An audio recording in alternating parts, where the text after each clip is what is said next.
Assalamualaikum warahmatullahi wabarakatuh.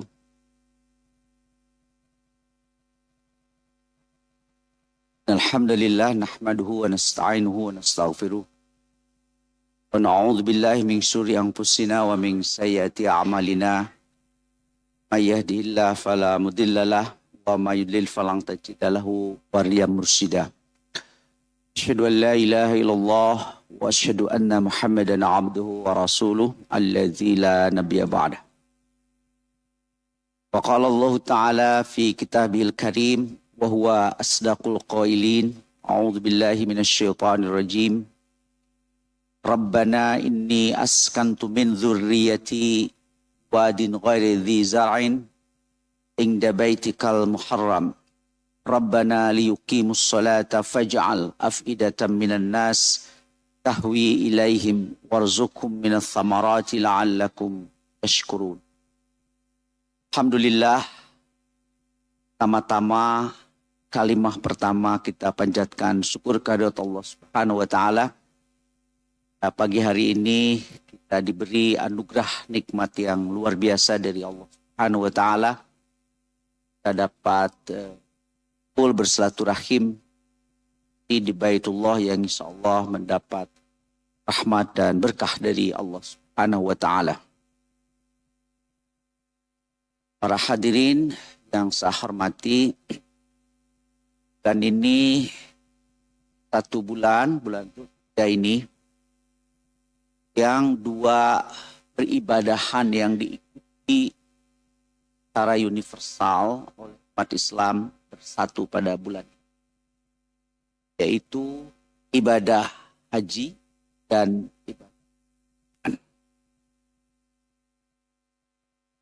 ibadah haji dan ibadah kurban ini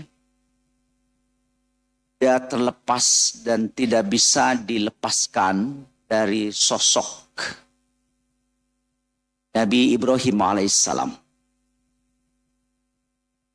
Bahkan Nabi Ibrahim itu adalah salah satu dari dua nabi dan rasul yang secara spesifik, secara khusus oleh Allah Subhanahu wa taala diberi predikat uswah hasanah. Kalau Rasulullah Shallallahu Alaihi Wasallam itu sudah sama-sama kita ketahui.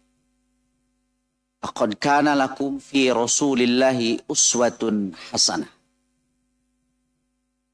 Dan uswah hasanah Rasulullah Shallallahu Alaihi Wasallam itu mencakup seluruh aspek kehidupan. Jadi Rasulullah jadi uswah hasanah dalam artian beliau mewujudkan, membuktikan, menghadirkan kepada kita ajaran Islam itu dalam bentuk amaliyah, perbuatan. Kalaulah ajaran Islam itu pada A-nya itu adalah kelahiran, maka Rasulullah memberi contoh. Beliau punya anak. Dan beliau mengatakan pada peristiwa kelahiran itu, yaumi sabi'i, pada hari ke-7, diberi tasmiyah, di nama itu. Kemudian ditahlik, gunduli. Kemudian akikah. Kalaulah ajaran Islam Z-nya itu adalah kematian, Rasulullah mengantarkan, mengurus jenazah para sahabatnya yang wafat. Bagaimana disampaikan oleh para sahabat bahwa apabila ada yang wafat, Rasulullah memerintahkan untuk mandikan, kafani, sholatkan, kemudian diantarkan ke tempat makamannya. Dan Rasulullah berdiri seraya berkata, astaghfiru li akhikum was'alu lahu tathbit fa innahu al-ana yus'al. Mohonkanlah ampunan untuk saudaramu ini. Dan mohonkanlah tasbih ketetapan. Karena sebentar lagi akan ditanya. Kalaulah ajaran Islam yang D-nya itu umpamanya pernikahan, Rasulullah akan menikah. Jadi Rasulullah bukan mengajarkan tentang pernikahan, tapi beliau menghadirkan. Makanya kalau kita perhatikan, Rasulullah itu sering kali menyampaikannya begini tentang sholat umpamanya. Sallu kama ra'aitumuni usolli. Sholatlah kalian sebagaimana kalian melihat aku sholat. Dan sholatlah kalian sebagaimana aku jelaskan. Hanya saya berat di sini. Jadi gak lama-lama nanti menjelaskan itu. Rasulullah itu bicara juga gak panjang-panjang. Makanya khutbah Rasul itu dihafal semua oleh para sahabat. Karena Rasulullah itu menghadirkan Islam. Bukan semata menjelaskan. Bahkan pada periode Makkah yang 13 tahun itu Rasulullah periode menjelaskan tidak banyak yang masuk Islam. Tapi pada periode Madinah yang 10 tahun. Wara'aitan nas yadkhuluna fi dinillahi afwaja. Mengapa? Karena di Madinah itu Islam sudah hadir dari A sampai Z. Hajju kama ra'aitumuni uhajja. Berhajilah kalian sebagaimana kalian melihat aku berhaji. Saya sering memberi satu ilustrasi ya. Pada tahun 80 ada satu buku yang bestseller di seluruh dunia. Diterjemahkan ke berbagai bahasa termasuk bahasa Indonesia 80. Ini ada yang belum lahir. Ustaz sudah lahir tahun 80. Oh, arti ini masih ABG kinyis gitu sini. Tahun 80-an. Mungkin ibu-ibu sudah ada yang tahun 80-an ya. Banyak kayaknya Ustaz. Apalagi saya. Di tahun 80 belum beruban. Diterjemahkan menjadi 100 tokoh yang paling berpengaruh. Dan tokoh yang paling berpengaruh nomor 1 adalah Nabi Muhammad SAW. Penulis buku itu bukan Muslim. Namanya Michael Hart. Dia memberikan pertanggungjawaban mengapa Muhammad bukan Yesus. Ada satu argumentasi yang dia sampaikan. Kenapa memilih Muhammad? Karena Muhammad itu dia mengajarkan Islam dari A sampai Z dan dia menghadirkannya Islam A sampai Z itu. Dan dia mengatakan kalau Yesus kan keburu wafat pada usia 33 tahun. Jadi kalau ditanya bagaimana Rasulullah ketika menikah, ya Rasulullah menikah. Tapi kalau ditanya bagaimana Yesus menikah, kan Yesus gak sempat menikah.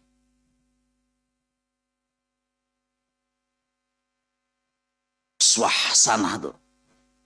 Makanya kita ini sebagai yang mengaku umat Muhammad harus menjadi uswah. Hadirkan. Gak perlu jadi mubalik dan mubalighot. Itu hanya yang spesial memiliki kemampuan saja. Tapi kalau kita menghadirkan Islam semuanya juga bisa. Apalagi saya sering mengutip era sekarang itu era penghadiran. Yang benar itu bukan yang jelas. Tapi yang hadir. No picture hoax sekarang. Kalau nggak ada fotonya, hoax. Nanti ibu-ibu foto di sini habis pengajian untuk menyatakan bahwa saya mengaji. Pergilah umroh, foto juga. Ka'bah sebagai backgroundnya. Bahkan ketika tawaf juga berfoto dan mengirimkan breaking news ke keluarga, alhamdulillah sudah selesai putaran kelima. Itu ya. Tapi saya belum pernah melihat ada yang sholat berjamaah dan dia melaporkan alhamdulillah sudah selesai rakaat kedua. Ada berani di situ. Gak ada ya? Berarti menganggap tawaf itu bukan ibadah. Kan tawaf itu ibadah. Boleh ditambah jadi 9 keliling? Tidak boleh. Tapi kenapa itu berani berfoto kalau sholat tidak? Punten Pak Imam, pada nyungken ya. Baik. Nah, Nabi Ibrahim alaihissalam itu adalah uswah hasanah, urusan akidah. Laqad kana lakum fi Ibrahim walladzina uswatun hasanatun walladzina ma'ahu idh qalu liqaumihim inna bura'a'u minkum wa mimma ta'buduna min dunillah. Kasusnya Mumtahanah ayat 4. Nah, salah satu refleksi dari Nabi Ibrahim alaihissalam sebagai uswah hasanah dalam bidang akidah itu terlihat dari bagaimana kokoh dan tabahnya beliau mendapat ujian dari Allah Subhanahu wa taala, dan ketabahan beliau itu didasarkan atas keyakinan yang sepenuhnya bahwa apapun yang diperintahkan oleh Allah Subhanahu wa taala tidak akan pernah menjadikan manusia itu menderita karenanya. Dan menarik lagi, sah kurban Nabi Ibrahim alaihissalam itu kan relasi dalam keluarga ya, antara suami, ayah, istri, dan anak. Ibrahim, Sarah, Hajar, Ismail, Ishak.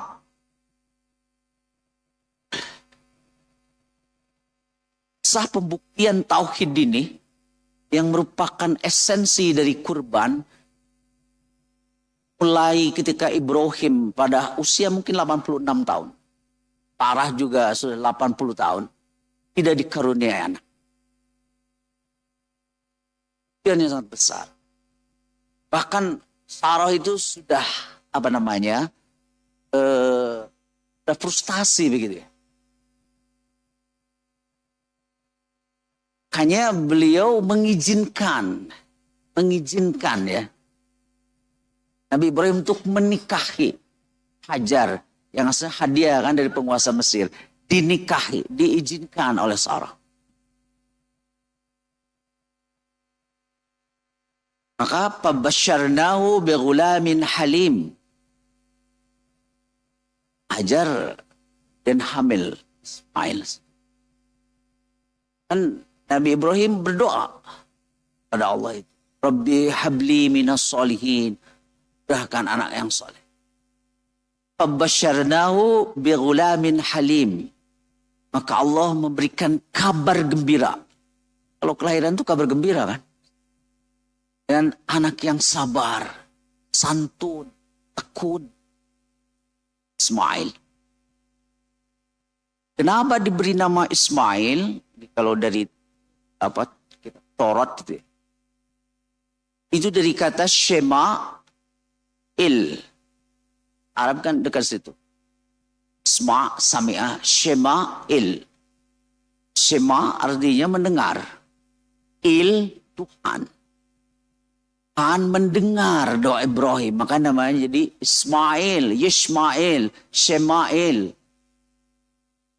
Di orang oge. Aya nu maparin nami barangkali itu.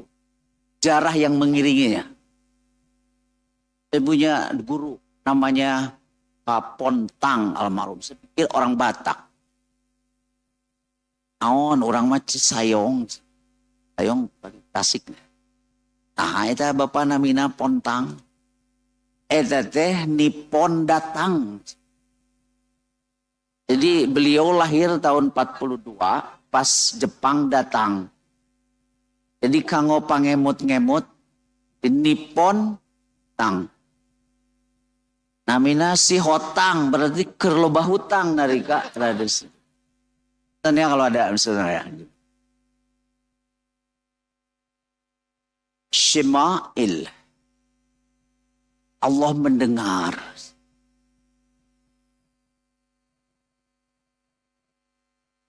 Kemudian kan akhirnya Sarah juga anak ya. Di Ishak itu adiknya Ismail. Fabasyarnahu bi Ishaq. Setelah Ismail itu usia remaja ya, mungkin 17 ada gitu. Kenapa diberi nama Ishak? Ketika diberitahu pada Sarah, Sarah tertawa. Mana mungkin sudah nenek-nenek begini? Bahasa Sunda nama parantos hapa. Apa? Bahasa medisnya menopause. Jadi pause. Pause. Menopause. Hapa bahasa Sunda. Terus hapa. Terus keayaan. Hapa itu kosong ya. Kita kan rata-rata 50 gitu ya. Yang paling. Tapi ada juga karena kesehatannya bagus. Tahun baru menopause. Karena suaminya merawat dengan penuh kasih sayang. Banyak stres. Kelihatan di sini. Gimana ya? Jadi ini para suami. Kalau ingin menopause-nya panjang. Please jangan membuat istri kita stres. Dalam bentuk dan manifestasi apapun itu. Jadi tertawa Sarah itu, mana ada. Makanya lahir itu diberi nama Ishak. Dalam bahasa Ibrani itu, Itzhak artinya tertawa. Tuh ya, tertawa. Kalau tadi Ismail, Shemail, Ismail, Itzhak, bahasa Arabnya Ishak. Artinya tertawa. Yang serikan mana ya ini jadi hamil gitu. Tiga namun nadi orang ya ini umur 80 genap tahun hamil. Dia sudah dekat gitu kita ya. Viral itu situ. Pasti yang dimarahinya itu aki-aki teboga cedo paling di situ ya. Gitu rasa Pak ya. Lahirlah itu Ismail. Ini singkat katakan secara manusiawi Sarah tuh cemburu itu. Udah nunggu itu malah lahir. Maka Allah menetapkan ketentuannya. Ini perintah dari Allah Subhanahu wa Ta'ala. Agar Ismail membawa keluarganya. Perintah dari Allah pergi ke situ. Nah makanya di dalam surat Ibrahim ayat 37. Ya. Kata Ibrahim, Rabbana inni askantu min dzurriyyati. Ya Allah, saya menempatkan sebagian dari turunan saya. Kalau Sarah kan tetap Kanaan, Palestina sekarang. Kanaan di sini. Sebagian keturunannya, askantu. Jadi askantu itu kita tinggal ya setelah sebelumnya itu gelisah kita itu. Makanya kenapa di dalam pernikahan tiga ya. Jadi the golden triangle gitu ya. Saya menyebut segitiga emas pernikahan itu ada. Yang pertama adalah sakinah. Para ulama juga agak menerjemahkan karena susah. Antara lain sakinah itu maknanya adalah rumah tangga itu harus seperti sakan. Rumah kita. Sebelum nikah kan semuanya gelisah. Ibu-ibu dulu gelisah sebelum nikah? Bapak-bapak? Saya. Kalau bapak-bapak itu yang paling ditakuti dalam kehidupannya adalah ditolak oleh perempuan. Semua itu betul Pak. Betul. Makanya begitu diterima langsung. Betul kan Bapak-Bapak ya? Dan kekuasaan ibu-ibu itu adalah kekuasaan pada waktu menerima. Itu udah kalau tolak. Gelisah. Tapi begitu nikah. Makanya pernikahan itu harus seperti rumah. Sakan. Yang orang menjadi tentram di dalamnya. Muncullah kata-kata puitis. Baiti jannati. Pios bumi alit oge. Yang penting suami dan istri itu. Mereka menjadi elemen-elemen yang menjadikan tentram. Nah naonan imah sigrong para sewai. Situ. Nah, diperintahkan di situ. Maka Nabi Ibrahim membawa Hajar dan Ismail yang masih bayi itu. Saya sudah tahu itu. Biwadin ghairi dhi zar'in. Yang sekarang sebut dengan Makkah itu. Jadi digambarkan itu situasi wilayahnya. Wad itu lembah ya kayak sini ya. Kalau ini tumbuh-tumbuhan di sini. Mungkin kalau kita disimpan di sini tanpa makanan kita bisa survival. Nah, di Angola labnu aya di dia.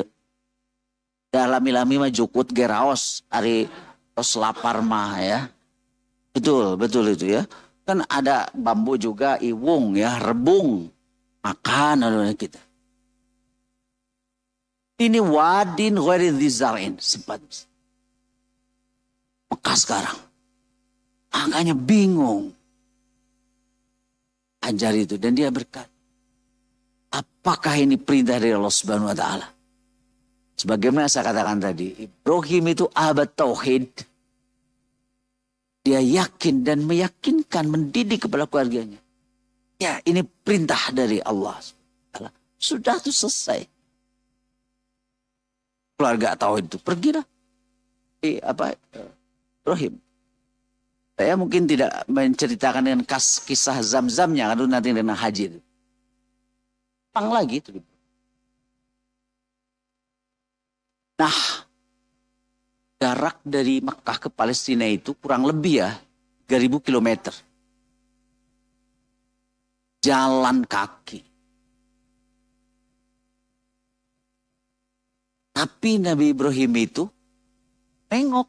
Jadi Ismail itu dan Hajar sebagai istri tidak pernah kehilangan ayah dan suaminya itu. Bayangin 3.000 kilometer kalau sekarang naik pesawat. 1 jam sekian nyampe. Karena nama mal ayat lalaki nu bager juga gitu. 3.000 kilometer. Jadi dilihat tuh perkembangannya. Makanya Ismail itu memiliki resonansi dan frekuensi cinta yang luar biasa dengan itu. Pas didikannya enggak. Tengok gitu. Nah pas kurang lebih mungkin ya Ismail usia 5-6 tahun begitu. Nabi Ibrahim mendapat perintah dari Allah Subhanahu wa taala. Ya. Untuk meninggikan fondasi Ka'bah. Wa idh yarfa'u Ibrahimul qawa'ida minal bait. Wa Ismail. Ini Nabi Ibrahim itu diperintahkan untuk meninggikan al-qawaid. Qaidah itu artinya fondasi. Karena Ka'bah itu lebih dari satu, ada 4 pilar. Maka sebetulnya qawaid. Ka'bah itu sendiri dibangun sejak zaman Nabi Adam alaihissalam. Inna awwala baiti wudi'a lin-nasi lalladzi bi Bakkah. Yang tersapu banjir pada zaman Nabi Nuh alaihissalam. Maka Nabi Ibrahim diperintahkan untuk meninggikan. Nah makanya sisa ya situsnya ada yang sekarang sebut dengan Maqam Ibrahim, tempat berdiri. Kemudian ini anak Ismail ini, anak yang dididik oleh Ibrahim dengan ajaran tauhid, akhlak dan sebagainya. Dia tumbuh menjadi anak yang santu. Seperti begitu ya. Ini ngali kolot di damal deh, milu. Beda jeung budak ayeuna hararese. Ningali kolot sasapu teh hare-hare we kieu. Dulu zaman saya ini kita ini di kampung ningali ibu nyepeng sapu teh langsung diambil sama kita. Surti itu. Ini teh apakah kita yang salah atau lingkungan yang lebih kuat daripada kita? Nah, Ibrahim itu membawa batu. Nah, kalau batu itu satu batu namanya hajar. Tapi kalau tumpukan batu-batu jadi hajar. Makanya situ sekarang jadi Hajar Ismail. Makanya di situ itu kan situs Ibrahim dan Ismail. Yang tidak sempat sholat di dalam Ka'bah, sholat di depan Hijr Ismail. Dan bahkan adalah sunnah bagi mereka yang bertawaf, ya, ibadah haji, tawaf kudum, sholat 2 rakaat di maqam Ibrahim.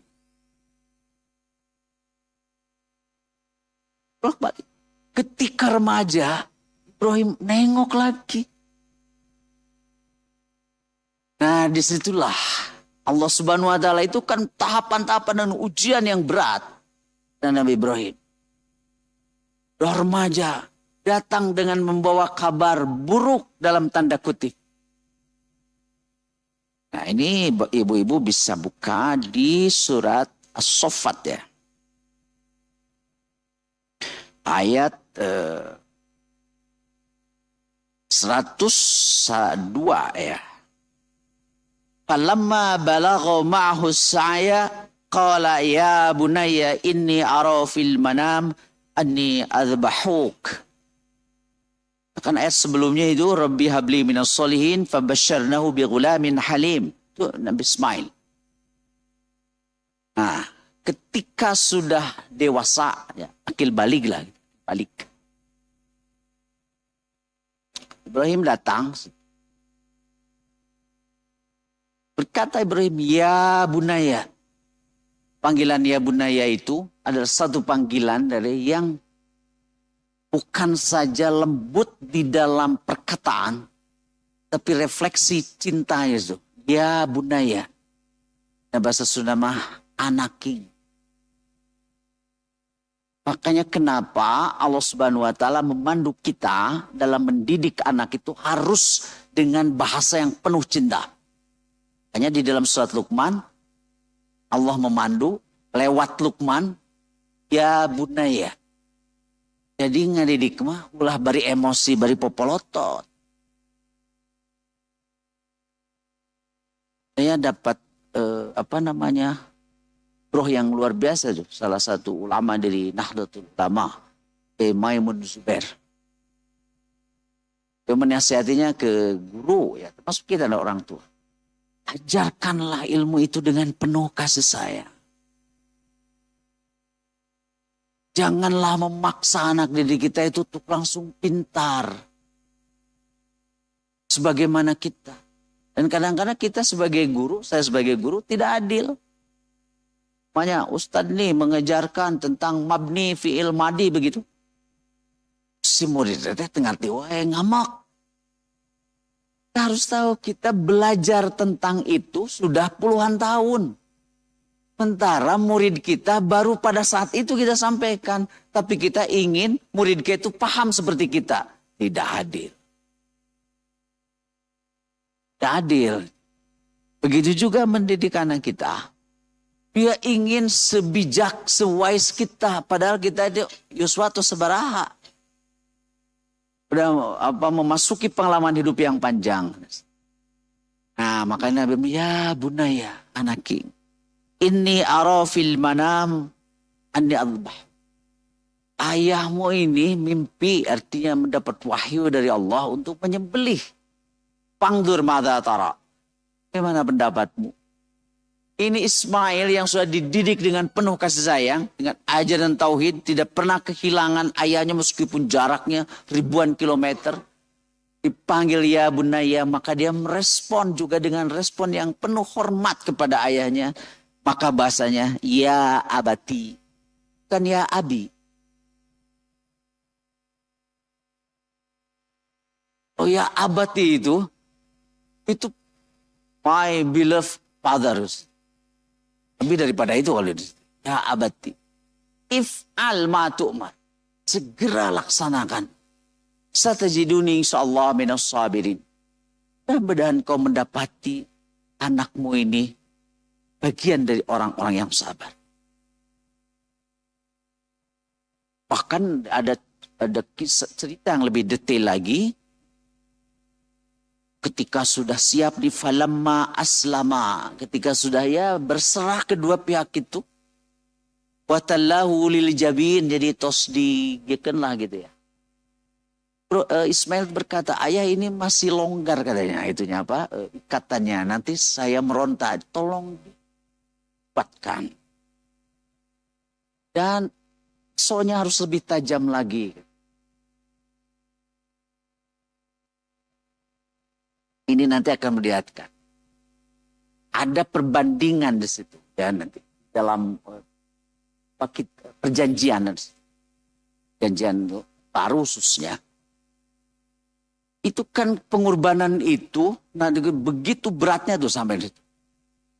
Di dalam perjanjian sebagai perbandingan, apalagi di situ itu sebenarnya Ishak dan Ismail. Beda yang janggal. Pertama dikatakan begini, dibawalah ya ke Mora atau Moreh gitu, Ishak itu. Ketika sudah sampai di bukit itu, Ishak katanya berkata kepada Ibrahim, ayah, kayu bakarnya sudah ada, apinya sudah ada, pisaunya sudah ada. Mana hewannya yang akan disembelih? Maka berkata Abraham, nanti Tuhan yang akan mengirimkannya. Jadi di situ mana makna perjuangan kurban kan tidak ada. Maka nanti akan kita lihat bahwa menyembelih hewan itu simbol. Ya, tapi lihat nih perjalanan yang tadi. Nah makanya saya katakan di dalam Torah itu ada kontradiktif juga. Kan Nabi Ismail itu anak tunggal ya. Kan dari Hajar. Baru sekitar 16-17 tahun kemudian lahir Ishak. Tapi bapak-bapak ibu-ibu bisa kitab Kejadian. Kitab Kejadian ayat 22.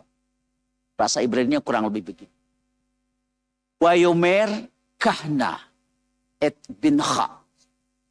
Dan Tuhan memerintahkan, ambillah anakmu yang tunggal. Kahna et binha. Et yakhidaha, yang paling dicintainya. Yakhidaha, asyir ahabbah.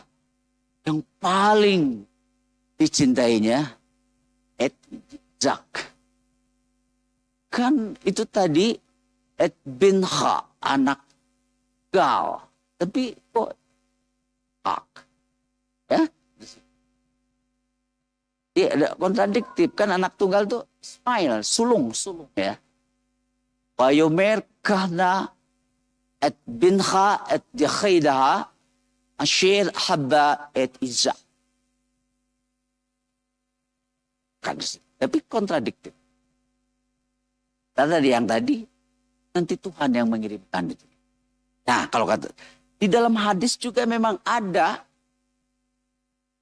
Jadi kalau bapak-bapak, ibu-ibu, jadi yang bermasalah itu, yang patut dipertanyakan ini adalah validitas dari bunyi-bunyi redaksi hadis yang mengatakan Ishak. Di Al-Quran udah clear.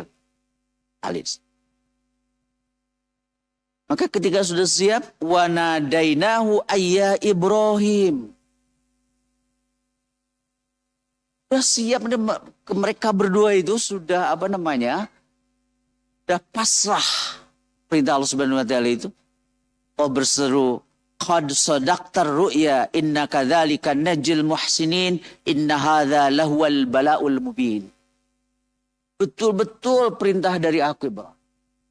Dan ini ujian yang paling berat. Wa fadainahu bidzibhin azim. Dan kemudian aku menggantinya dengan sembelihan yang besar. Jadi memang kurban itu bukan memerintahkan untuk menyembelih anak. Tapi dari rangkaian cerita yang tadi, berkurban itu adalah memberikan yang terbaik yang kita miliki. Kita sendiri sangat teramat sangat membutuhkannya.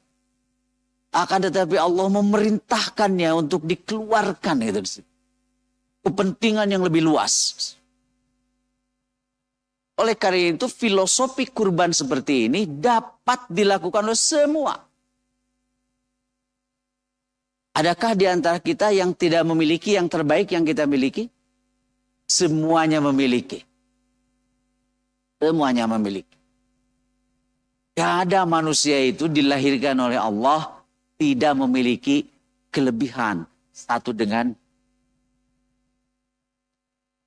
banyak. Jadi kita bisa berkurban. Kalau berkurban itu identik dengan menyembelih hewan, sampai sekarang pun ya kalau di panitia itu lebih banyak yang akan menerimanya ketimbang mudhohinya itu. Kan begitu. Jadi kenapa Nabi Ibrahim itu saya katakan ya dirujuk sebagai sosok dan begitu. Karena memperlihatkan ya hal yang paling fundamental dari sebuah pengorbanan itu. Jadi bukan pada penyembelihan hewannya. Hanya saya yang tadi dikutip di kitab Perjanjian Baru gitu ya. Kayu bakar sudah ada. Pisaunya sudah ada. Apinya sudah ada. Mana hewannya? Seolah Quran itu menyembelih itu padahal bukan. Makanya Allah Subhanahu wa taala kemudian menguatkan, menyempurnakan ya dalam Al-Qur'an lewat Rasulullah SAW. Ayatnya insya Allah sudah hafal nih semua. La yanalallah duhumuha wala dimauha walakiyanalu taqwa minkum. Itu penguat. Di sini kan as-sofat belum menurut. Tapi ketika Allah mengatakan wafadainahu bidzibhin azim, cukup Ibrahim. Memang perintah kurban itu bukan untuk menyembelih anak, menyembelih manusia, bukan. Tapi Ibrahim ini sampai usia 86 tahun menunggu kelahiran anak. Setelah dia anugerahi harus dia korban, coba bayangkan. Korbanan itu. Dan tidak ada di dunia ini, di masyarakat manapun, satu masyarakat, satu komunitas, satu entitas yang dia mendapat kebahagiaan tanpa ada pengorbanan dari masing-masing kita. Makanya Allah mengingatkan kepada orang-orang kaya. Hei yang mengaku kaya. Innama tunsoruna bidu'afaikum. Kalian itu mengklaim ngaku diri sebagai orang kaya atas pengorbanan orang-orang lemah, orang-orang miskin. Kalau di dunia ini tidak ada yang bersedia disebut kaum miskin, apakah ada yang disebut dengan orang kaya? Apakah ada orang kaya daek ngepel imah kusorangan terus bebersih itu? Gak ada. Makanya Allah mengingatkan pada orang kaya, innama tunsoruna bidu'afaikum. Kebahagiaan kalian itu at the expense of the poor people. At the expense, atas biaya, atas pengorbanan. Itu para penguasa, para pejabat, mereka menikmati kekuasaannya karena pengorbanan mayoritas manusia mau menempatkan dirinya di tempatnya sebagai rakyat, rahayat. Kalau mau naya pejabat, terus pada kadia rakyatnya teu aya bungahan teu. Kan dinten ieu teh aya AHY Kabupaten Bandung. Siap sambu-sambu. Cobi upami Pak AHY teh sumping ke Kabupaten Bandung, teu aya hiji ge nu nyambut. Mada. Cewa tingkat dewa itu. Jadi pengorbanan. Di dalam rumah tangga, kebahagiaan suami itu pengorbanan istri dan sebaliknya. Orang teh betus hungkul, jadi aduh, sekawin teh asa hanya kalogen gitu. Betul kan? Terus Ibu, geningan kieu cenah dia. Makanya kenapa di dalam pernikahan itu yang harus menjadi soko gurunya itu fadfar bidatiddin. Karena itu abadi. Memang silakan pertimbangkan ya wali jamaliha, kecantikannya. Tapi relatif hari to sepuh pada di di makeover ya dengan berbagai macam gitu. Ini sudah terlalu banyak jalur-jalur kehidupan yang dilewati di sini. Bahasa lainnya adalah kerutan-kerutan hidup sebagai saksi sejarah atas perjalanan hidup. Ada yang kerutannya lurus, ada yang begitu situ. Di makeover gitu, anggar begitu kakek sangan teh cari nakdak gitu. Cari nakdak ya itu dia. Ke bahasa Indonesianya apa ya? Cari nakdak gitu kan.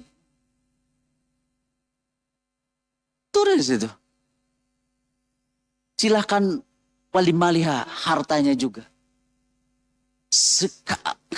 Sekaya apapun, kalau kita sudah usia bertambah dan penyakit juga sudah dekat, gak ada yang bisa dinikmati. Terus saya dengan istri ini. Istri saya SMA 5. Ya ayah baso, enak lah panjang. Nah, ngajak ayo geras. Ya udah saya ikut. Begitu saya udahlah tengah kia. Tapi kasih saya nanya jadi kia gitu. Itu kan kitanya yang gitu. Ari keur ngorama eueuh nu teu ngeunah teh. Sudah sebaya. Oleh karena itu Bapak Ibu ada nasihat pernikahan nih dari saya dulu belajar tuh. Kan jauh setahun gitu pernikahan. Tapi akhirnya jadi ilmu. Dalam pernikahan itu harus berpikir retrospektif. Kalau sudah nikah itu, ke belakang. Jangan prospektif memperlakukan pasangan itu. Pamannya, kakarage kawin 2 tahun, si salaki nanti, kumanya pamajikan 20 tahun nu karep. Itu kan dia membayangkan 25 tahun yang akan datang. Padahal baru 2 tahun. Jadi bayangannya buruk kan. Aduh. Dan aku geus ompong tilunya. Jawaban nu hareup deh. Wah udah. Ya. Leung bami ompongnya nu pengker ini payun. Itu kan mahkota yang depan itu ya. Makanya jangan dibiarkan hilang tuh yang depan itu ya. Itu adalah mahkota. Bila perlu punglak ya, besok harus di ini yang depan. Karena itu adalah jendela kehidupan. Maksudnya. Kalau nggak pakai itu juga masuk angin juga itu ya. Bayangannya buruk. Tapi harus retrospektif. Setelah pernikahan berlangsung 30 tahun. Melihat istri itu. Dibayangkan 30 tahun yang lalu istri saya luar biasa. Karena cinta, kebahagiaan, kenikmatan itu adalah imajinasi. Imajinasi positif dari kita. Terus ibu-ibu ngabayangkan tah tukang baso dinya. Di bumi itu suka bayang teh ngarui, urui, raos gitu ya. Kan semangat. Begitu sumping teh kan amlon gitu. Tapi lamun ti imah geus dibayangkeun teu ngeunah, ya udah enggak. Jadi pada bapak-bapak nih, istrinya yang udah sedikit expire gitu ya. Suaminya juga sudah expire juga. Bayangkan ketika masih 30 tahun yang lalu. Casingnya masih slim. Casingnya masih slim kan gitu ya. Tapi ayah nama seorang orang Arab tos laham kathir. Tos dagingnya namih gitu ya. Saya juga mengatakan gendut, komo gembrot maulah atau haram. Orang Arab menyebutnya menghormatinya laham kathir. Gemoy gitu ya. Gara-gara gemoy, kenging kan jadi presiden? Iya. Jadi kan kalau dulu small is beautiful ya. Kalau sekarang gemoy is beautiful. Ini ibu-ibu kan kelihatannya gemoy-gemoy sebenarnya. Imajinasi di situ. Jadi bentuk pengorbanan berkurban itu mendedikasikan yang terbaik yang kita miliki. Perjalanan bukan penyembelihan hewan. Maka nanti di dalam pelaksananya itu semua bisa menjadi para kurbani, para pengurban. Meskipun dia bukan mudhohi, bukan yang menyembelih. Wah ini bagus nih, dia punya talenta manajemen distribusi yang bagus. Dia kurbankan untuk keahlian. Kalau di kantornya talentanya itu dibayar mahal, kalau di sini tidak. Itulah yang bisa saya kurbankan. Ada jagonya, jagal namanya. Kan kalau yang amatur mah nyisit teh jadi ramijud teh bugu. Terang tuh ramijud gitu. Ramijud gitu ya. Daging jeung kulitnya teh narapel segala macam. Nempel lama lagi. Jadi ketika dibagikan teh, cenah aya buluna ya dia. Nah, tapi kalau yang ahlinya 30 menit rapi. Itulah keahlian yang terbaik yang saya miliki. Saya dibaru tapi sekarang tidak. Ini yang bisa saya kurbankan. Jadi kebahagiaan ini adalah kumpulan dari pengorbanan. Nas, istri suami kita teteh mang puluh tahun kurban perasaan itu. Ya bapak-bapak, itu istri kita itu kurban perasaan. Malah kita tidak sebagus yang diekspektasikan. Ya di situ. Tapi dia ini kurban perasaan. Tapi kan kemudian kita jadi bahagia. Di dalam pergaulan kita, kalau kita tidak mau mengorbankan perasaan kita, gak akan pernah bisa bergaul. Gak akan pernah bisa. Jadi kalau kita berkumpul 5 orang, semuanya dengan ego masing-masing. Tapi persahabatan yang abadi adalah sahabat-sahabat yang mau kurban perasaan. Jadi nilainya itu luar biasa di dalam kehidupan. Tadi kan Allah itu mengingatkan, kenapa kepada orang kaya? Dan miskin mah teh diingatkan ge korbanna teh geus aduh biasa gitu ya. Miskin mah teh kudu diajar di situ ya. Begitu. Dan orang miskin itu sudah gak ada ketakutan miskin. Naon sieun ada geus. Ya, yang paling menderita itu orang yang takut miskin, yang takut jatuh. Ya, yang itu. Ari nu geus digebrus mah geus iya. Betul kan? Orang yang takut mati itu lebih takut ketimbang yang sudah mati. Ibu-ibu, bapak-bapak, sieun teh kumaha teh? Kenapa? Karena belum. Ya, ya. Nah, jadi kehidupan ini salah satu nilai kurban yang tadi itu adalah akumulasi dari para pengurus. Makanya Allah mengingatkan ya, Allah kan sudah memberikan tuh kenikmatan yang luar biasa dan kekayaan. Innama tunsaruna bidu'afaikum. Kalian itu dibantu kalau harfiahnya. Tapi kalau di dalam diksi pengorbanan pada hari ini, kalian hidup menikmati kebahagiaan atas pengorbanan orang-orang miskin, orang yang lemah. Bahasa sononya, at the expense, atas biaya yang dikeluarkan orang miskin. Ngorek WC dan sebagainya. Ubeng hardaikan gitu. Ada. Bahkan saking bengarna kuku gitu. Ya, naon namina teh nu pedikur betul kieu. Dangdan kieu. Mobil dibuka ada gitu. Jadi pencetan ada gitu. Saking bengarna teh ngan teu we dihuapan mah. Gitu ya. Itu Bapak-bapak Ibu, kita istirahat dulu, nanti kita lanjutkan ya bahasan ini kita pada filosofi tentang makna dari pengorbanan. Assalamualaikum warahmatullahi wabarakatuh.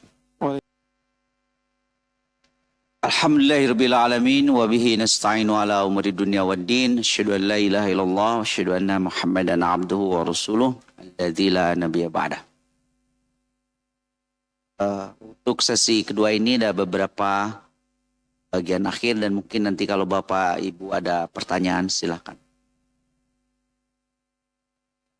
Tadi sudah saya sampai kepada inti ya, kurban ini. Penguatan ini saya kutip firman Allah Subhanahu wa taala yang menguatkan apa yang saya simpulkan yang tadi. Istilah kurban itu, kurban itu sudah digunakan oleh Allah Subhanahu wa taala terkait dengan Nabi Adam alaihissalam. Jadi ibadah kurban itu adalah ibadah yang sangat tua, sama tuanya dengan usia manusia dan kemanusiaan. Lupa lagi nih suratnya, tapi saya kasih PR ke Bapak Ibu ya. Ini kan di sini para hafidhoh ya, 30 juz ya Bu.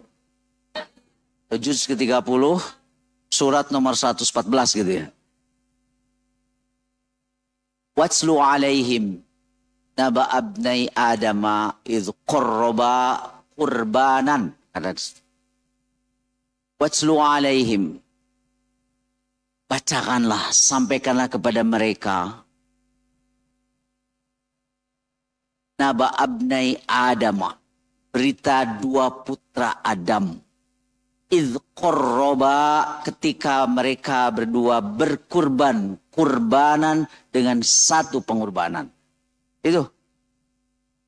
Jadi istilah kurban itu sudah dilekatkan kepada kisah. Ya, pembunuhan yang pertama kali terjadi di dunia. Ya, sebelum ada kasus Vina. Itu ya. Belum ada kasus saya nggak bilangnya kasus Vina kan sekarang. Sebelumnya Sambo. Ya sebelum. Pada zaman Nabi Musa kan ada pembunuhan juga. Yang merupakan dark case. Tidak diketahui siapa pembunuhnya. Sampai kemudian Nabi Musa alaihissalam diminta kepada Allah Subhanahu wa taala ya. Untuk menunjukkan siapa. Dan diperintahkan untuk menyembelih sapi betina. Jadi seandainya sekarang ada nabi, itu udah nggak bertanya lagi, polisi juga udah bingung.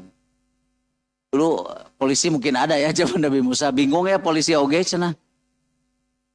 Maka mohon kan kepada Nabi Musa, ud'u rabbak. Berdoalah kepada Tuhanmu, saha itu. Karena berbahaya, sudah terjadi fitnah publik, silih tuduh ayeun kan begitu. Nah, ini Allah Subhanahu wa taala memerintahkan terkait kurban, disebut kata kurban 2 kali, idh qarraba qurbanan fatuqbila min ahadihima wa lam yutaqabbal minal akhar. Terima kurban dari yang satu dan tidak diterima dari yang satu. Kenapa? Bagian akhirnya. Dan ini kisah yang benar. Karena Allah menggunakan kalimah nabaun. Naba. Kan dalam bahasa Arab itu paling tidak nih ada kata khobar. Dan bahasa Indonesia kabar. Ya. Di khobar itu kabar. Kalau khobar itu berita pada umumnya. Bisa benar, bisa salah. Makanya surat kabar mah berita nanti bisa benar, bisa salah. Ya, kalau surat kabar itu. Khobar, news. Bisa benar, bisa salah, itu berita koran. Saya senang memberi contoh itu dengan mengutip kisah TGB, Tuan Bajang. Ya, waktu sholat di Mesir katanya. Karena ada pemerintahan otoriter, namanya Husni Mubarak. Semua berita di koran itu dikontrol sama penguasa. Jadi mana yang layak diberitakan, mana yang tidak. Akibatnya masyarakat itu gak percaya kepada berita itulah. Udahlah. Kecuali halaman 10 yang dipercaya oleh masyarakat Mesir. Nah kalau berita di halaman 10 dipercaya. Kenapa? Berita kematian. Jadi umpamanya inna lillahi wa inna ilaihi raji'un berarti rasa maut.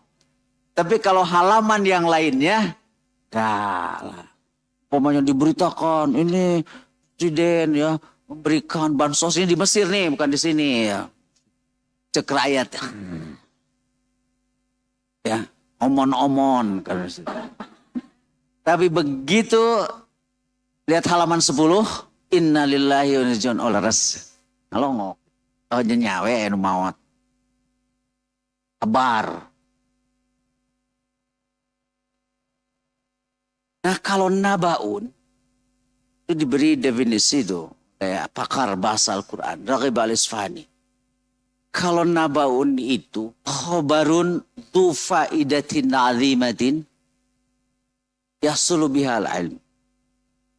Jadi nabaun itu adalah berita tu faidatin azimatin yang berisi, yang memiliki faidah-faidah yang besar. Dan berita tersebut, naba itu, bagi yang mendapatkannya, akan membawanya kepada ilmu pengetahuan. Kan ari kabar mah membawa kita kepada gosip. Maka judulnya kabar burung. Terus kan? Cek manuk teh nah nyalahkeun ka urang. Kan kita menyebutnya kabar burung. Kenapa jadi kabar burung ya? Kabar burung. Kalau dalam bahasa Sunda itu bisa dipahami. Karena dalam bahasa Sunda burung itu artinya gila. Dasar jelema burung. Betul ya Pak? Sugan mah burung saya tamah. Nah gitu ya. Iya teh cager. Kurang saeunan. Ya saya kan produk pendidikan lama. Bahasa Sunda insya Allah murwah kanti. Ya bakal kena-kena kecrek paminyarios. Wal Sunda naon namina teh kamalayon. Sana kan kamalayon. Saya mah tidak suka yang begitu teh gitu. Nah itu kamalayon. Ya jadi kamalayuan ya Malayu. Atanapi lemes dusun. Nang lemes dusun. 3 lemes tapi sanes teh. Abdi mah biasa olahragi cenah, olahragi. Olahraga mah olahraga we atuh mah cenah olahragi. Ai ragi mah paragi ngadamel peuyeum. Olahragi kedah kaldeleg kana agami, nah jadi agama. Eta lemes dusun. Seperti gitu teh, jadi lemes tapi ya. Nah, lamun barudak ayeuna kan kamalayon gitu. Dan ditaros, naroskeun sepuhna. Pangrama aya, rama teh nembe kulem. Aya barudug. Apa namanya kieu? Aya. Kan nemerep. Bahasa Sunda misalkan nemerep. Dia naon neme teh da teh apal teh milenial oh baru cenah. Ari dugna mah apal. Aya barudug. Ari barudug bahasa Sunda mah tuh.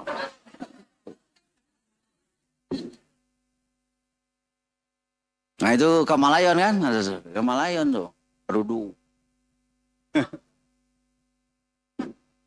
Asalnya nemerep.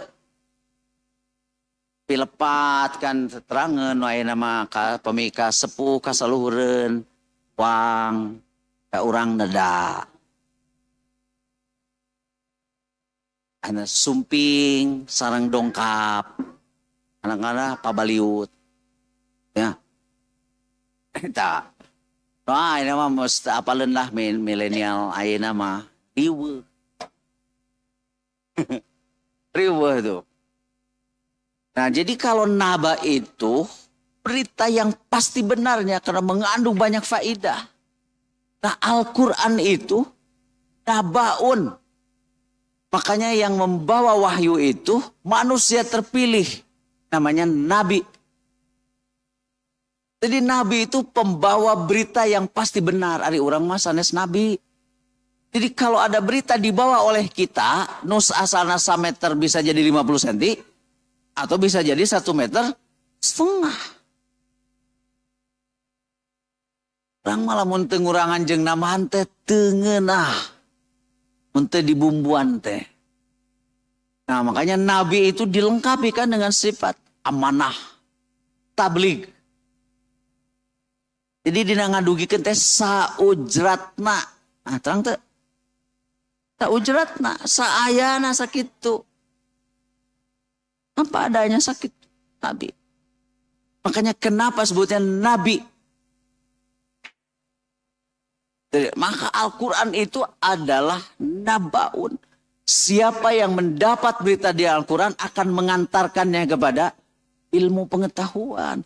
Nah ini yang jadi masalah bagi kita sekarang. Al-Quran ini belum menjadi hudan. Belum menjadi sumber inspirasi. Ini kan doktrin-doktrin ilahiyah. Yang harus ditindaklanjuti oleh kita. Coba perhatikan juz 30 yang ibu-ibu hafal semua tuh. Minimal surat 114. Itu ayat kauniyahnya luar biasa di situ. Jadi Allah tuh memberikan nih berita yang benarnya. Kamu tindak lanjuti. Tadi saya merenung ini. Aduh. Salah satu penyebab sekarang kita sudah hampir mendekati 700 tahun. Kita ini tidak lagi memiliki kuasa, kehormatan di dalam bidang ilmu pengetahuan. Kita ini. Karena Al-Quran hanya jadikan sebagai sumber untuk tabarruk saja, mengambil berkah. Jadi istilahnya, bios tengartos oge, da salah na oge, kenging berkah, cenah maca Quran mah. Jadi salah na wae, kenging berkah, mata mung bener dasar. Keliru itu.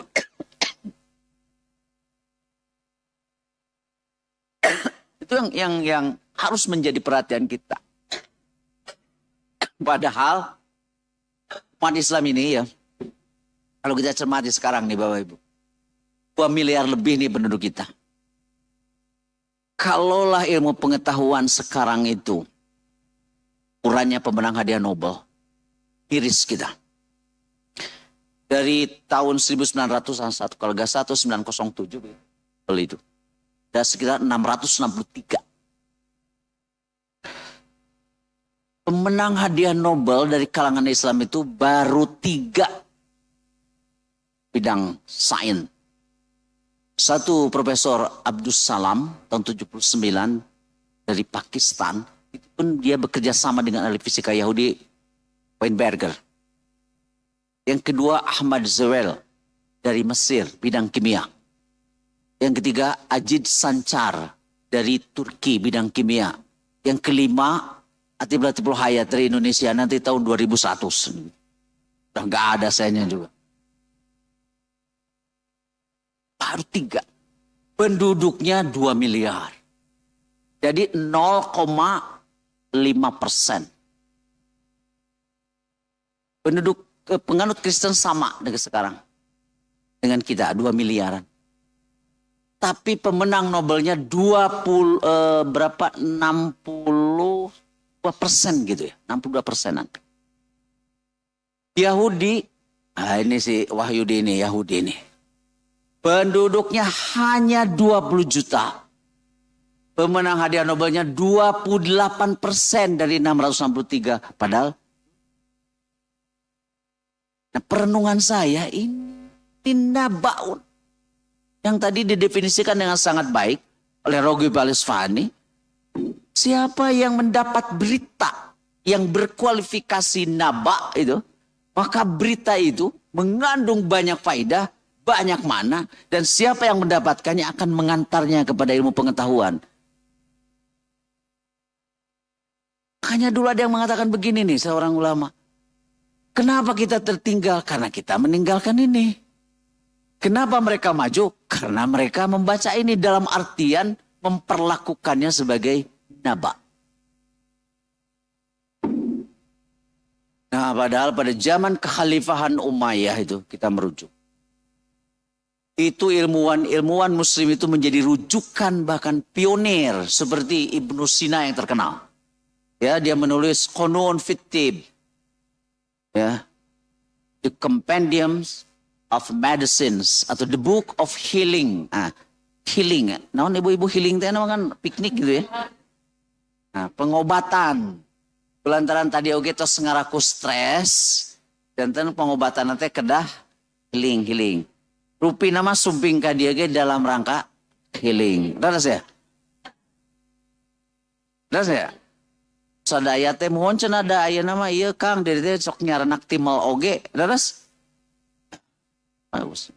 Mangga saya bisa healing ya. Nu kitu teh namanya balaka trik-trik, balaka comrang. Beteng bu trik-trik berangkat menang.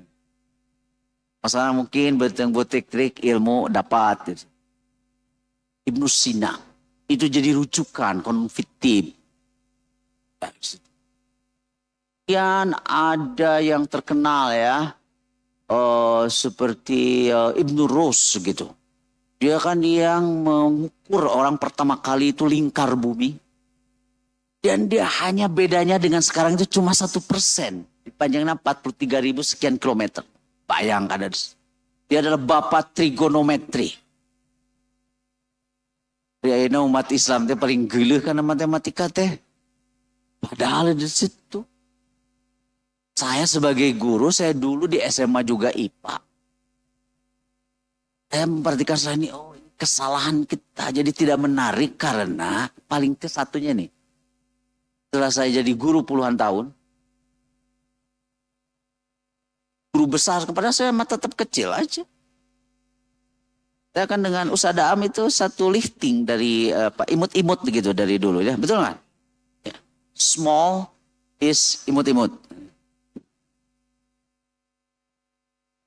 Jadi penjelasan yang baik itu lewat contoh. Kalau guru belum bisa menjelaskan dengan membuat contoh berarti dianya sendiri gak ngerti. Nah makanya saya nih pas sudah dengan itu ke dosen-dosen muda, asisten-asisten. Kita mengajar itu jangan seperti orang muntah. Membaca nih berbagai buku. Depan kelas sakabeh nu dibaca, ditepikeun. Gak relo dua nana itu mah. Gurunya juga pusing di situ. Muridnya gendeng tuh. Sampaikan yang sudah diolah di otak kita. Kan prinsip-prinsip. Muntah teh tong baru batur urang ge nu ngamuntahkeun anak mung ningali.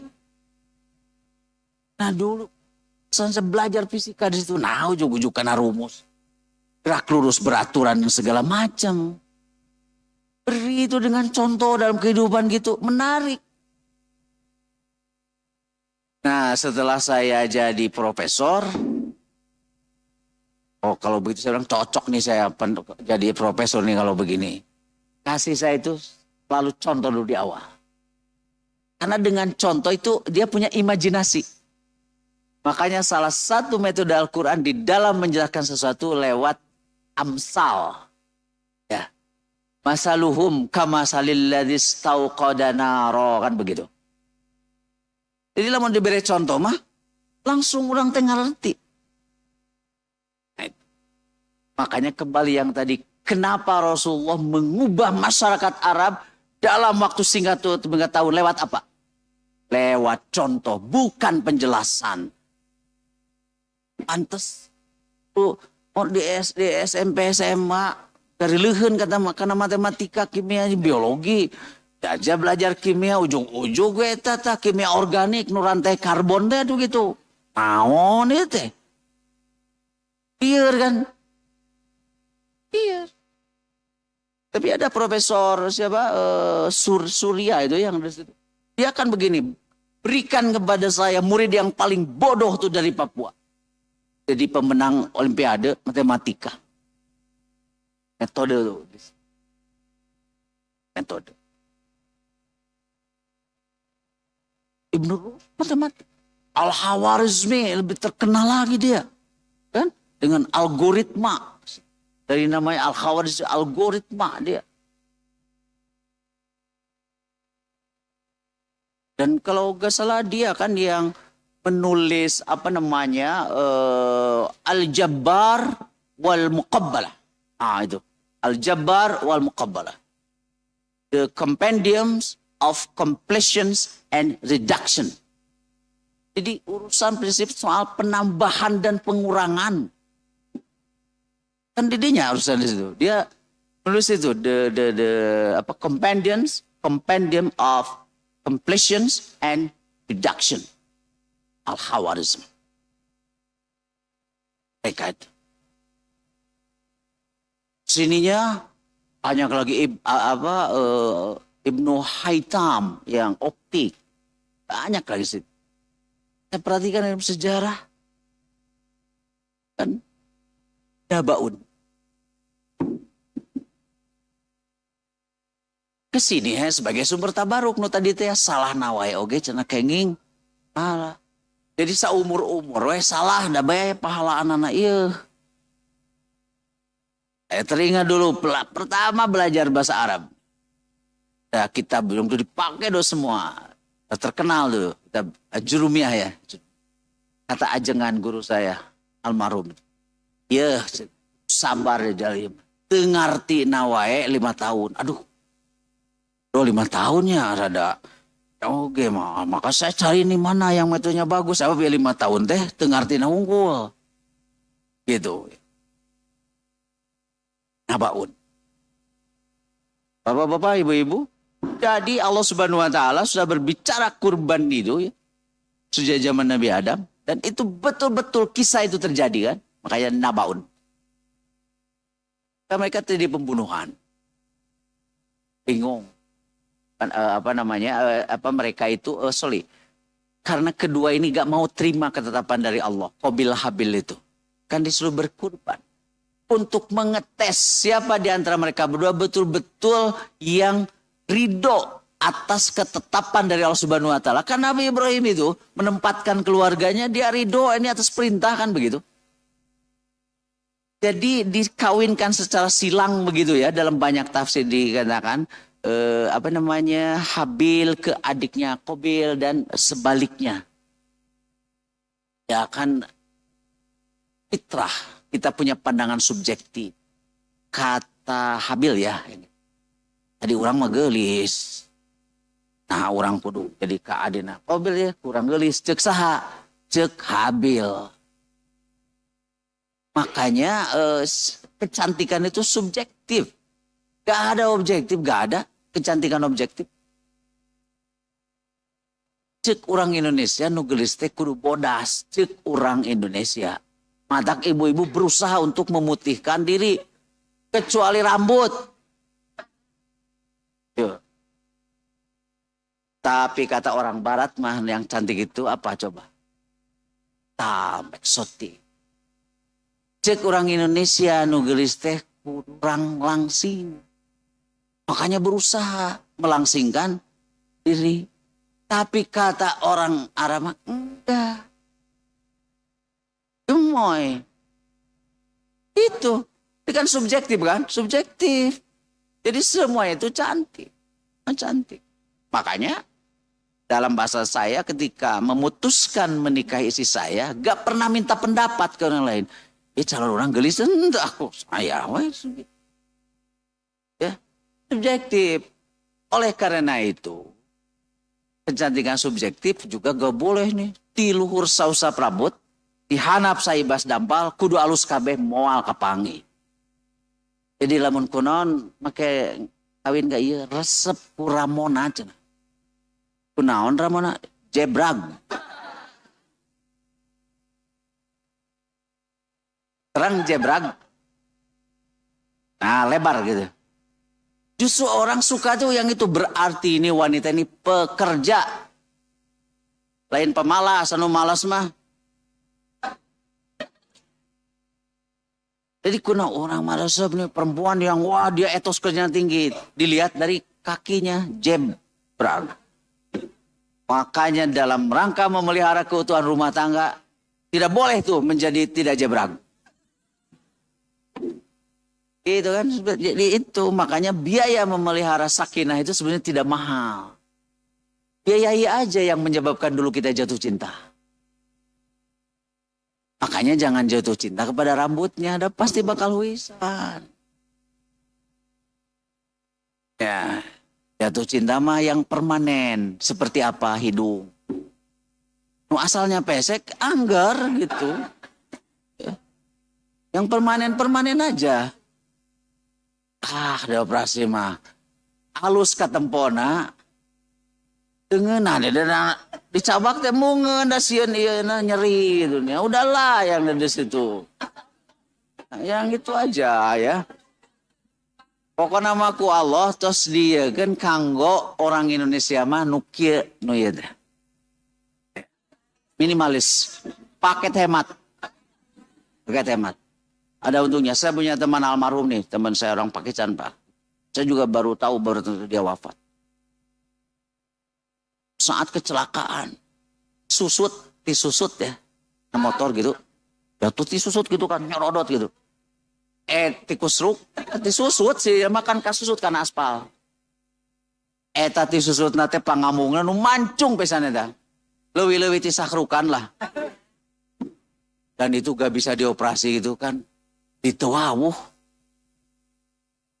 Gitu. Ya, mahkotanya di sini. Cobalah menuti susut nate urang nu pesek, gak ada masalah. Salamat, anu temannya, betul kan? Salamat.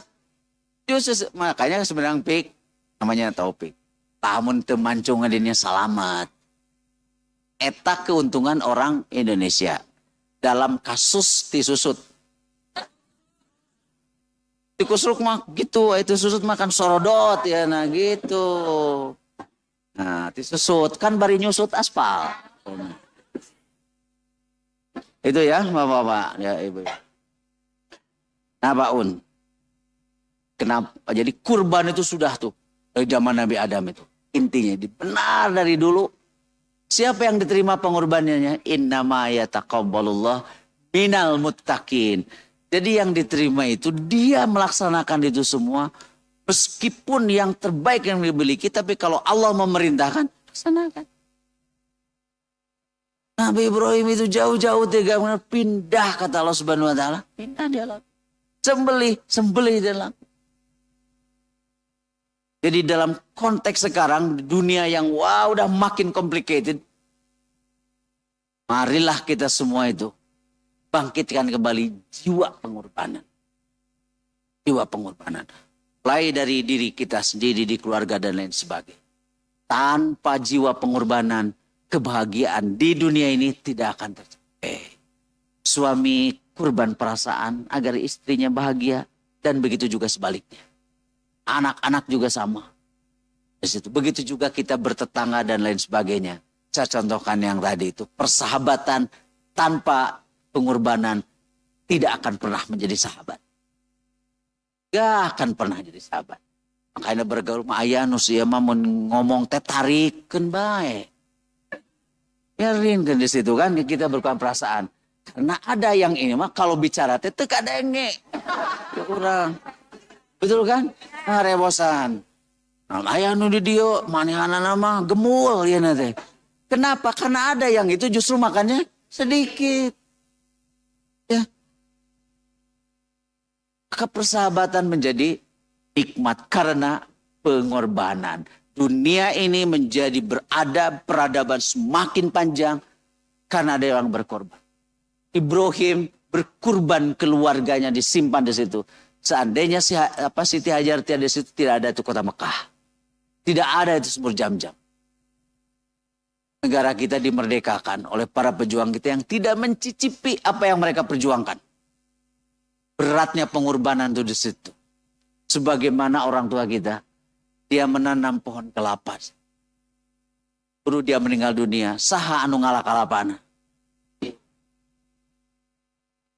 Kalau semuanya berpikirannya ayeuna ku orang kita tanami dan kita juga yang harus beritunya tidak akan pernah ada. Itulah Bapak-bapak, Ibu-ibu, mudah-mudahan dua daripada pengorbanan ini sebagaimana diperlihatkan oleh kurban Nabi Ibrahim alaihissalam menjadi bagian dari kehidupan kita, domain hidup kita. Itu yang bisa saya sampaikan, mudah-mudahan ada guna manfaatnya. Mohon maaf apabila ada hal yang kurang berkenan. Aqulu qouli hadza wa astaghfirullah li wa lakum. Wassalamualaikum warahmatullahi wabarakatuh.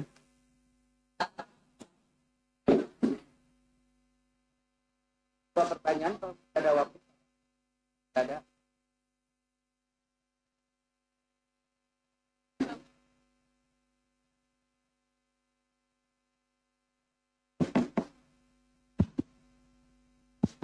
Assalamualaikum warahmatullahi wabarakatuh. Ustadz, saya mau bertanya, apabila kita berkurban, misalkan setiap tahun, itu apakah untuk keluarga saya semua, atau misalkan pada saat misalkan kurban pertama atas nama saya, misalkan atas nama anak saya, terus berikutnya lagi, kalau kita itu suka ada yang misalkan dari panitianya itu saya minta Pak, saya minta kepalanya, saya minta kulitnya. Sebetulnya saya nggak mau, tapi karena misalkan di dalam satu majelis seperti itu kan saya juga ya udahlah gitu.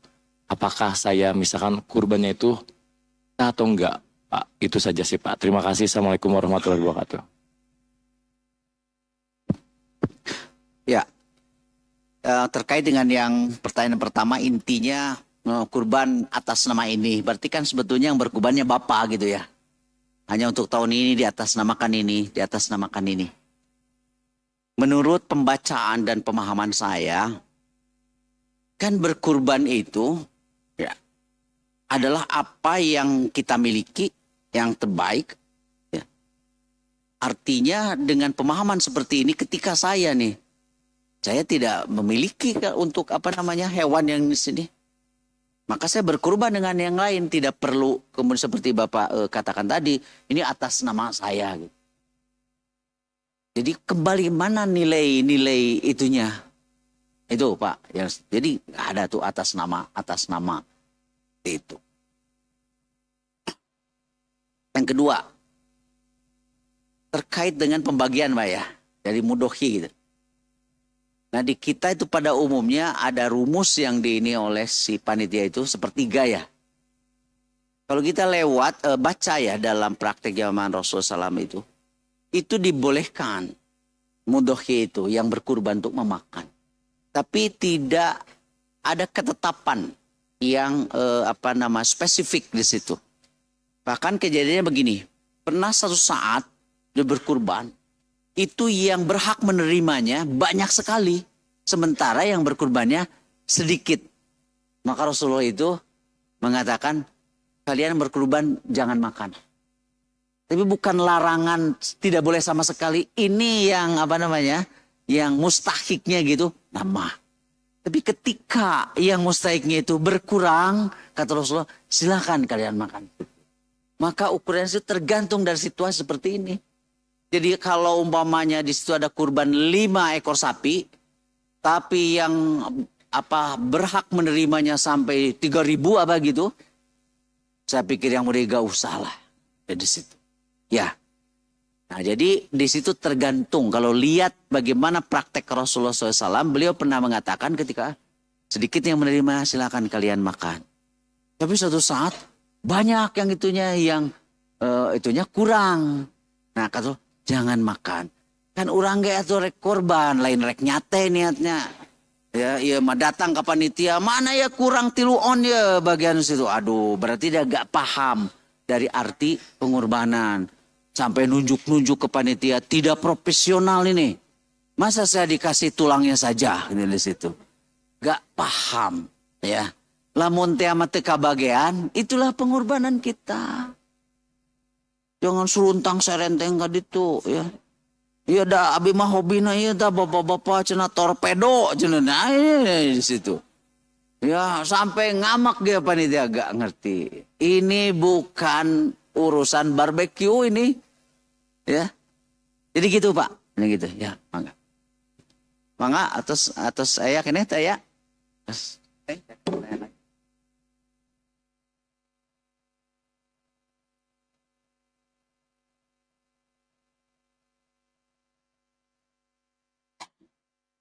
Bismillahirrahmanirrahim. Saya Ibu Wiwin mau bertanya Ustadz, kalau boleh nggak kalau dari madrasah itu, saya salah satu pengajar di madrasah, itu sebetulnya kita nggak tahu, guru-guru nggak tahu bahwa kulitnya dari kulit ya buat para pengajar gitu, boleh nggak gitu? Ya. Terima kasih Ustaz. Ya terkait dengan kulit ya, ini kan ada dua pendapat ya, Muhammad. Nah, pertama yang berangkat intinya kan semua bagian dari hewan yang dikurbankan itu harus dibagikan sepanjang bisa dimakan. Kotorannya makan dibagikan banyak tuh yang situ. Dah. Dan itu menjadi relatif. Kalau berkurban di tempat atau negara-negara, ya banyak yang tidak memakan tuh jeroan. Saya kebetulan pernah sekolah di Australia hampir 6 tahun. Gak ada tuh jeroan. Kan eta masuk Indonesia di teangan. Jeroan teh. Biasanya simpen di belakang. Termasuk oxtail itu, buntut. Bule mah aralimen. Orang mah di suk-suk gitu kadinya. Ada di belakang. Jadi di belakang disimpen teh. Yang puluna oge di hulu sapi apa gitu. Saya tanya ke si bule, kenapa kamu gak suka ini makan ini? Enak ini oxtail tuh enak gitu. Kebayang ini katanya kalau makan tuh kan gini buntutnya cenah gitu. Geli cenah gitu ya. Atuh barang daharna ulah loba bayangkeun gitu nah gini kata. Berarti kan gak dibagikan, dibuang gitu. Kan? Apalagi termasuk kulitnya di orang jeroan teh favorit. Makanya asam urat tah. Ada di situ. Itu kolesterol ya. Dia suka asam urat. Saya kan nggak suka sama jorok, makanya asam uratnya mantep. 5,5 bayangin ini udah huisan gini. Jeroan di urang mah favorit ya dadasnya. Bakso babat jadi mahal. Padahal para ginga gitu. Gitu. Ya situ. Ya bakso babat. Naon deh gini itu. Usus. Nah, di orang makan kurban itu dibersihkan, dibagikan. Ya, kenapa? Karena masakannya itu termasuk kulit. Nah, kan di orang mah kulit gak ditaruang. Makanya katanya ini harus dibagikan. Itu jadi semua yang bisa dimakan dibagikan. Pendapat yang kedua, mubazir di gitu kan kulit baru luan kenen bagi seeutik kese dan ngurusna. Ya ada gitu ya. Jadi begini aja mereka isiannya macam-macam. Ada yang begini. Ibu mah gak dikasih ini kasih kulit we. Jadi ibu mah dagingna teu naon kulit teh gitu ya ke ibu. Kemat telangkung ibu aritos kulit mah bade diical bade naon oge da parantos hak ibu. Nah berapa seperti itu. Nah termasuk yang tadi itu.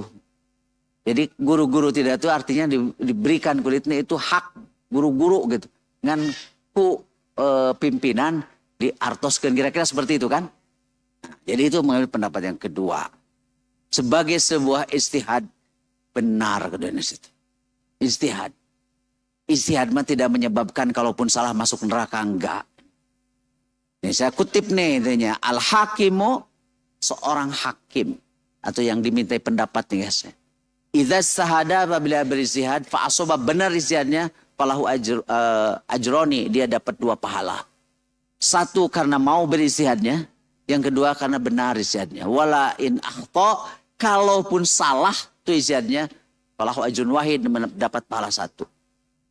Ya, jadi enggak ada orang karena berfikih masuk neraka enggak ada. Di situ. Ya. Apalagi fikih itu terkait dengan perkembangan-perkembangan baru di masyarakat.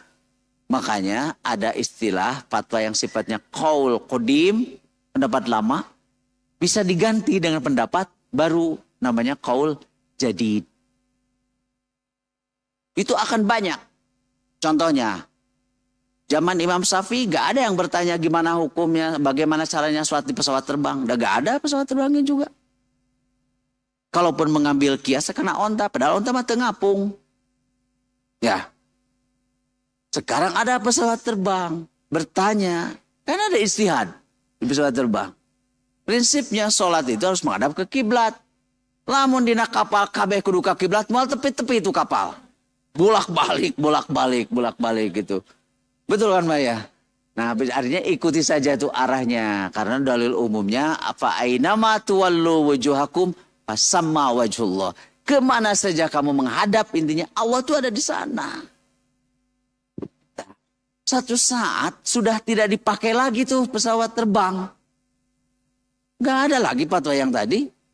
Karena objek dan ilatnya juga sudah tidak ada.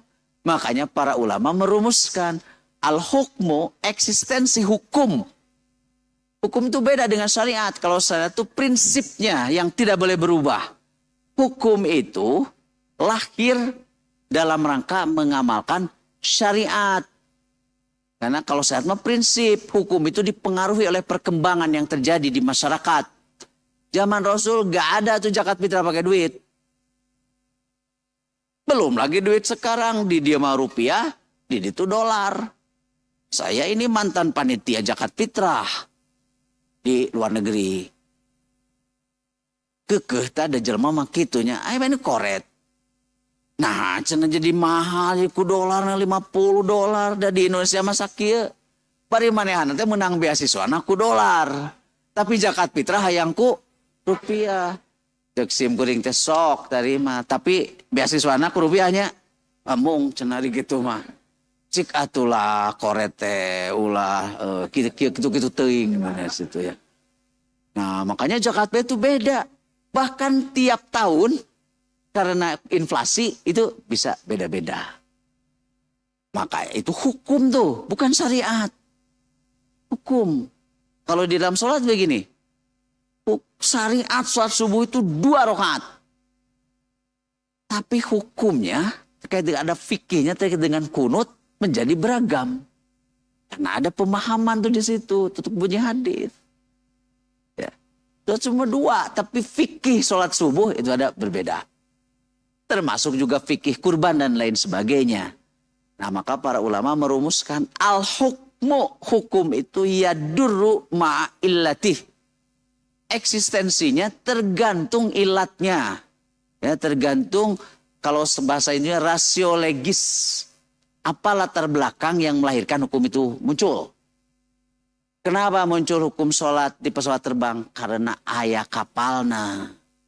Begitu transportasi itu tidak dipakai, hukum itu juga tidak ada. Belum lagi sekarang nanti ya, akan ada space tourism. Healing nanti ke ruang angkasa, kayak mas bosan di dia mah. Dan dari ke sini murah terus sekarang, tuh paling murah diskon. Turisme ke ruang angkasa itu 16 miliar. Jadi semua murah itu. Murah. Nanti ada bertanya bagaimana caranya sholat di pesawat ruang angkasa. Kan keluar. Meninggalkan bumi. Ka'bah dihanap. Orang sholatnya kudu kieu. Betul ya? Datanglah nih yang di kapal selam. Kang, saya ini kapal selam gimana ya sholatnya? Kan dihanapin laut. Nah kudu kieu keluar. Nah itu kan. Itulah hukum. Makanya Islam itu memberikan yang sangat fleksibel sekali. Beristihad. Kalaupun salah, dapat pahala. Karena mau melaksanakan hukumnya meskipun salah. Gak ada orang berzihad masuk neraka. Begitu ya. Jadi kalau perbedaan-perbedaan fikih itu adalah sesuatu yang niscaya. Sesuatu yang niscaya. Sekira itu Ibu. Ya. Terima kasih. Assalamualaikum warahmatullahi wabarakatuh.